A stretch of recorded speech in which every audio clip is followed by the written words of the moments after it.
What's up, everybody? It's Glenn back with Big Jack, talking Bears Week 7 matchup at home versus the Las Vegas Raiders. Last week, Bears lose a pretty boring game to the Minnesota Vikings and lose Justin Fields at least for what looks like at least a couple weeks due to a dislocated thumb. In the process, Tyson Bagent comes in.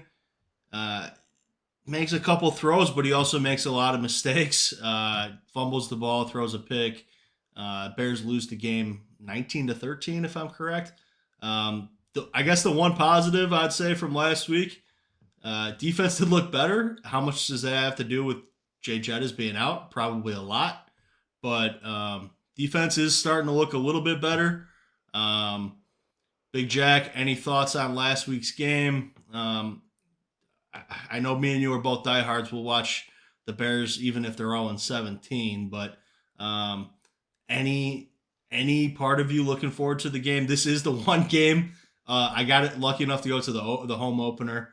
But this is the one game before the season that I bought tickets for. So uh, I will be in attendance. So obviously I am looking forward to the game.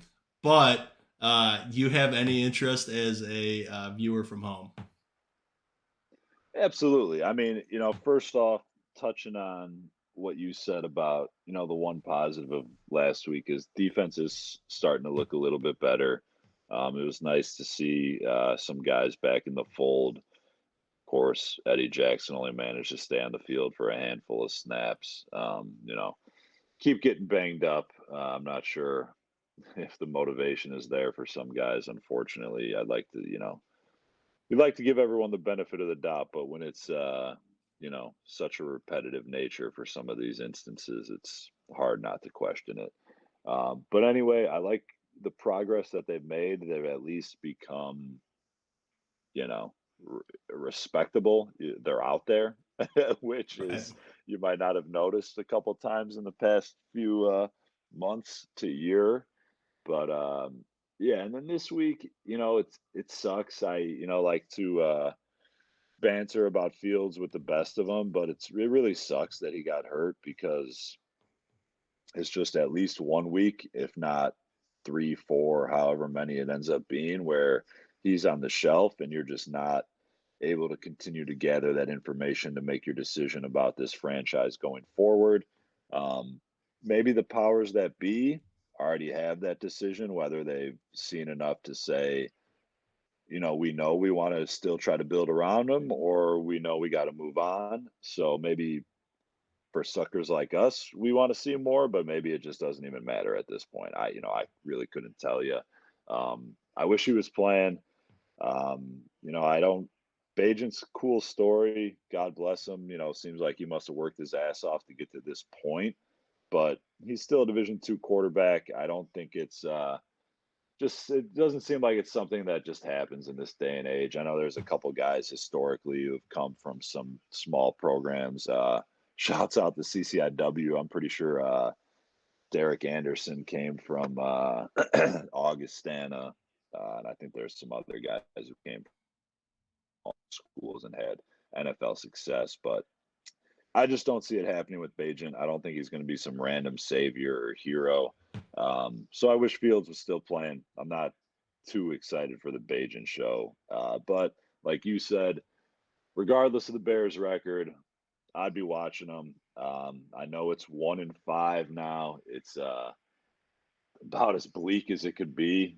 Um, but I'm at a point where I'm still not even rooting for losses. Honestly, I Yeah, can't me get neither. there. I still want them to win football games.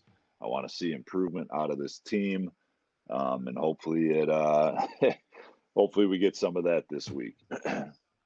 Yeah, I'm not rooting for losses either. I'm still rooting for wins. Um, I think you start just losing back to back to back seasons. It's hard to change the tides on that. I think we're already seeing the effects of it. But um, anyways, looking to this Sunday, Bajent versus O'Connell is what the quarterback matchup looks like. Um, Over unders at 37 and a half. Bears are 2.5 point dogs, I believe. Maybe 3 point dogs. Let That's right. me. Is it two Two and a and a half? half was the last I saw. Yeah. Yeah, that's what I'm seeing right now. 2.5 point dogs. Um, First off, uh, thoughts on the gambling lines in the best bets video. I like the over, not necessarily because I expect these rookie quarterbacks to light it up, but I expect them to make some mistakes. Maybe give the other rookie quarterback some short fields. Maybe a defensive touchdown sneaks in there. I also think that you know they can potentially score some points on their own. So I'm not going to totally rule that out. So I like the over. If I had to bet a side, I'd probably lean Raiders only because they are 3-3. 2.5 isn't a huge number. Um, and if they win, they're 4-3. I mean, that's kind of in the playoff hunt. Any gambling angles you like at all on this game? Uh, you know, oddly enough, it'll kind of as far as normal bets, no. Okay. It's just way too much there's no data for Yeah. me, you know Yeah. what I mean? It's just like over under wise, Vegas is so good with the number anyway. Sure. I'm not a big over under guy. And then picking a side, it's like part of me is kind of drawn to the Bears because it's Okay. like less than a field goal, and you got a Division II rookie quarterback making his first start. Seems like the number should maybe be a little At least larger, at least but three and a they half got or something. right, but they got a backup quarterback going out there, young guy too. So I don't know. It's just an odd game. Um, you know, the the bias in me says I'd probably just take the points with the Bears because why not? Sure. But Sure. I'm certainly not actually betting it. The one play I kind of sneaky would like to look at. I mean, I have no idea what this number would be or what the odds would be, how it'd be, sort of taxed. Um, it kind of leads into my one of my keys, honestly, but You want to I maybe would like to okay. know. Yeah, I'll just go into it. Okay. It's kind of the whatever the over under on sacks for the Raiders is. I think I Okay. would take the under. I Oh know the Raiders get wow. after the quarterback. Max Crosby is, very highly touted for good reason. Certainly, he's been a stud. But I think that I just think that Bajent, the one thing that he showed to do is he does get the ball out. I think he trusts what he sees and he's confident and just letting it rip. Um, and I could see him getting the ball out, and it's just kind of I'll just throw it out as my first key is they're going to have to do that because I don't think the line is necessarily getting any better. I think there's a chance that we finally get our center back this week, but that'll I probably think be Nate Lucas Davis is Patrick. out though. He hasn't been practicing, but Yeah. I feel like that's a common occurrence for him. Um, so yeah, I think we're going to have to get it out. And I don't know. I would like to know what that prop is because I think that Bajent will do a good job of releasing the football. I like where your head's at on that. I'm trying to find it right now. I'm looking at a couple different books. I'm finding the uh, individual a couple sack lines, but I don't see a team. Oh, here we go. Oh no, that's not a good one. So yeah, but I back to your point. I do like where your head's at. Pagent, if nothing else, when he came in last week, did seem to kind of rip the ball pretty quickly on a couple of his snaps. Even that last that crucial pick that he threw, where he kind of threw a duck a little short on the deep man. It looked like he was getting it out quick and like kind of stepped up into pressure, and maybe that's what force the ball to be a little short. He's going to have growing pains, but I do think that one thing that he will be an upgrade over Fields objectively is he should get the ball out quicker. He does have a little bit of athleticism to it, but he doesn't have that Justin Fields type athleticism where he might always be thinking he could make a play. I think that Bajent will be a little bit more traditional with how quickly he's getting the ball out for sure.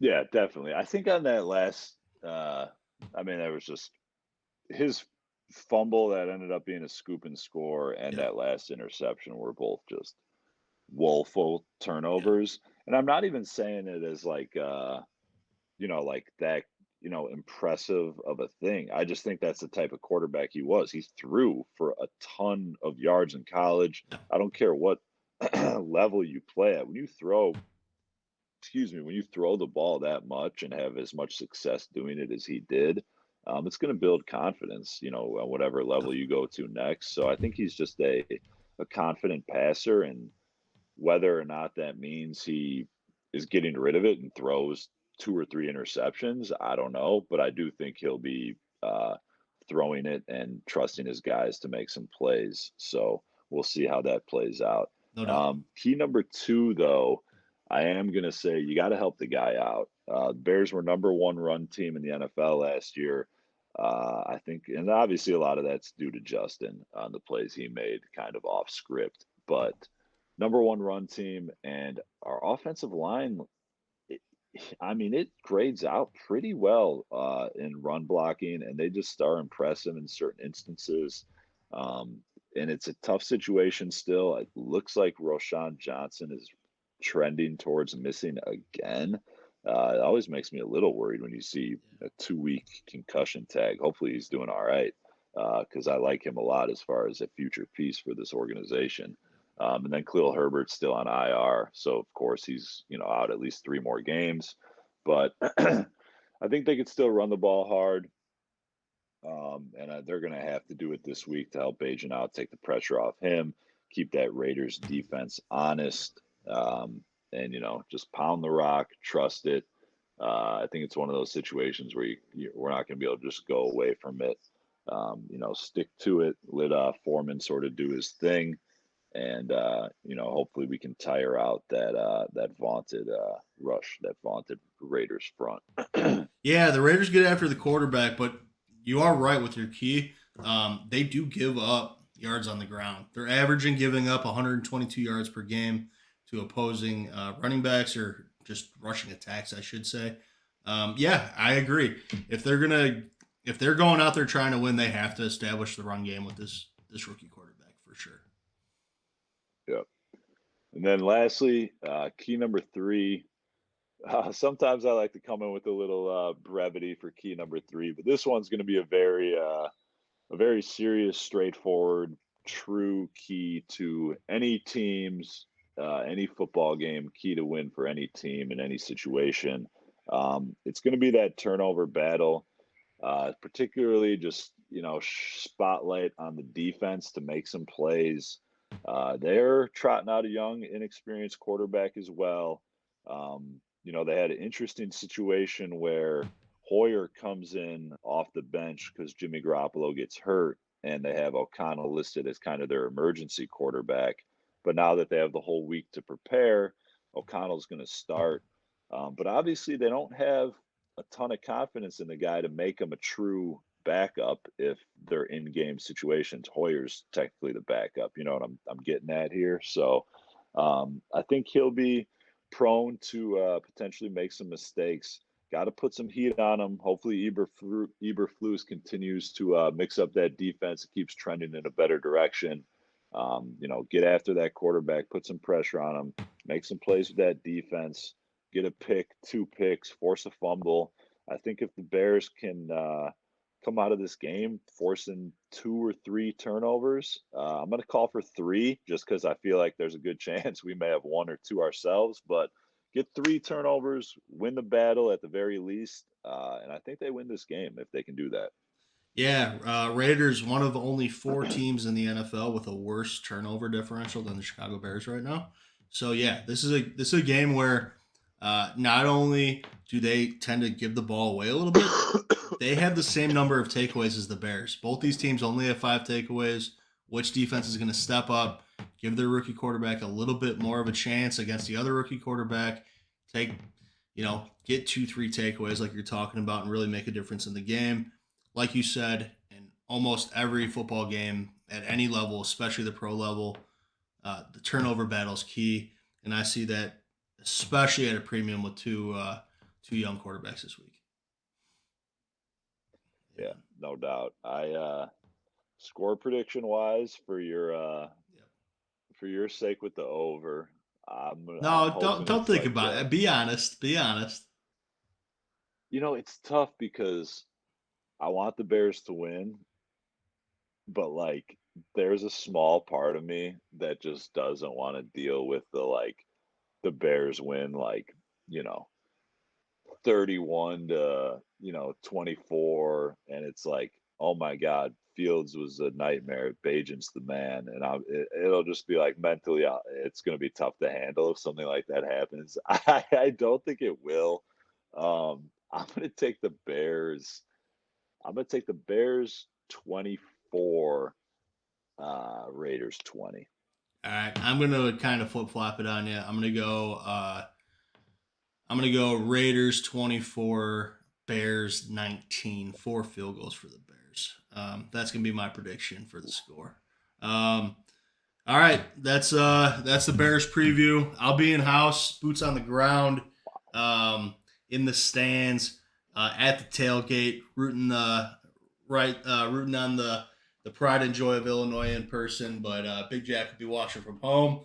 Let's see if we can't get a W. I'm still rooting for it. You know what I mean? Like you said, it will be incredibly annoying if they put up some points and every fan, if they do get a win, is like Fields was the problem because that's clearly not the case. But um, yeah, go Bears.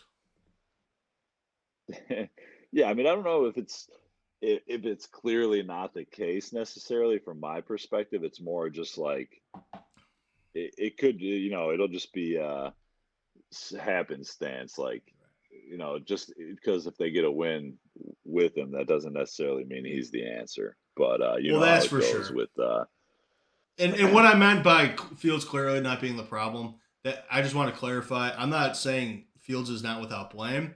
I think he's one of many problems in that building. Um, so yeah, that's kind of my viewpoint. But Jack, hit him with it one time. Let's get out of here. Let's watch the rest of this Thursday night football and get you a winner. mm, Bears. Bears.